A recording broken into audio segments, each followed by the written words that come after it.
Hi, this is lesson 4 in the Kinetics and Equilibrium unit. This is a really quick lesson introducing you to the concept of equilibrium.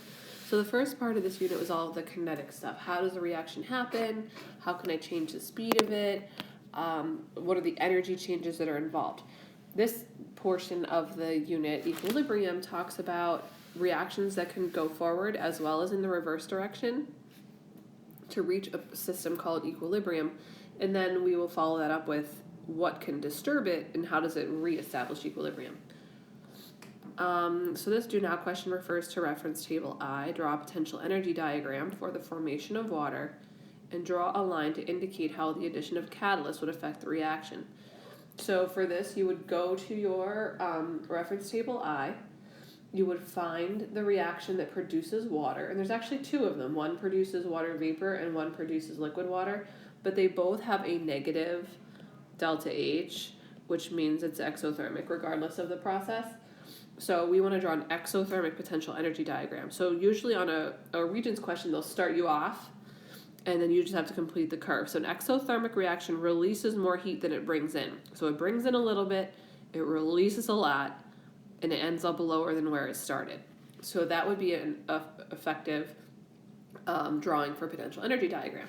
Now, adding a catalyst means that we want to alter the size of that hill. So that's all you'd have to do to show the catalyst being added. So the idea of equilibrium is that you will have a reversible reaction.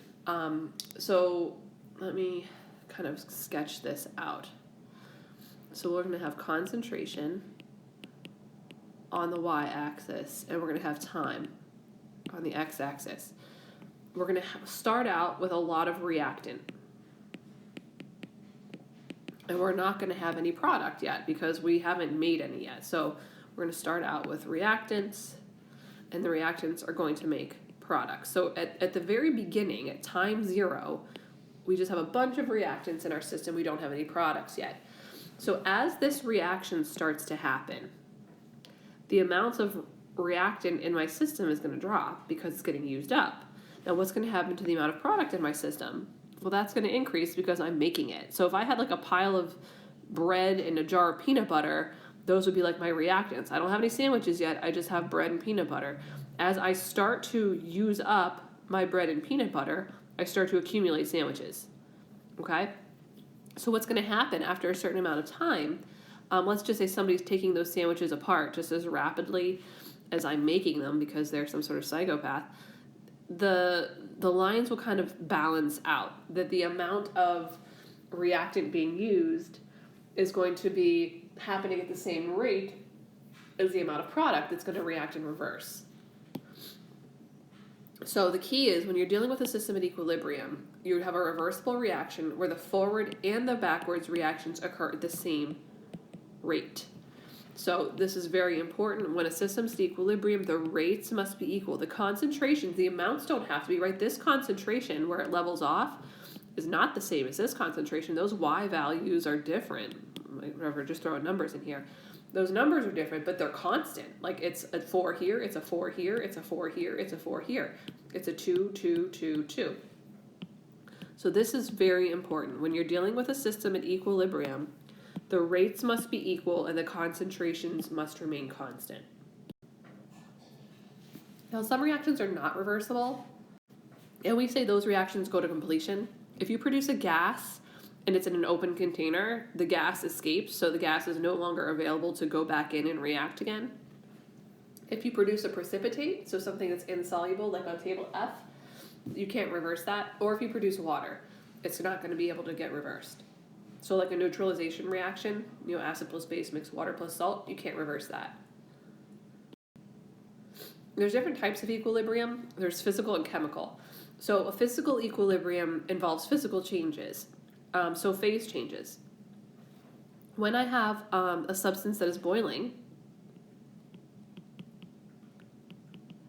it is an equilibrium. I have a certain quantity, I have amounts of substance being converted from a liquid to a gas, and I also have, if I remove the heat, I can convert it back from a gas to a liquid. So this would be a liquid-gas equilibrium on a heating curve. Both phases are present. Liquid and gas are both present. I also have a solid-liquid phase equilibrium at the melting point. or freezing point when I have both phases present. So sometimes you'll see that in Regents questions with heating curves.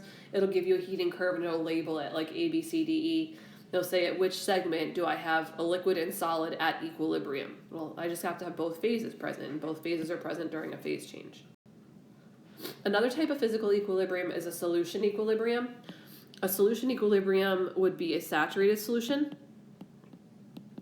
So remembering those solubility curves like on the reference table, G, that like, there's all different ones. If you were talking about a saturated solution is at equilibrium. Now, what is equal at equilibrium? There has to be equal rates. So think of the restaurant example that I gave you in class when we talked about saturated solutions. If I go to a restaurant and all the seats are taken, the only time that I can sit down at a table is if the equal number of people leave. So the rate of dissolving, the rate of things mixing in, equals the rate of crystallization. So those are the equal rates in a saturated solution. The other type of equilibrium is a chemical equilibrium. This is when we are producing a new substance. We have a chemical reaction occurring. So we have this is a chemical change. I have carbon monoxide, I have oxygen, I have carbon dioxide. So what this double arrow means is carbon monoxide and oxygen are reacting to form carbon dioxide at the same rate that carbon dioxide is decomposing to make carbon monoxide and oxygen. And because these are all gases, this would have to happen in a closed system, so a closed sealed container, this would work. So the key is for this unit, anytime you see a double arrow, you're dealing with an equilibrium system. Equilibrium means the rates of the forward and reverse reactions are equal. The concentrations or amounts of substances will remain constant as the processes occur. And that's it for this little lesson.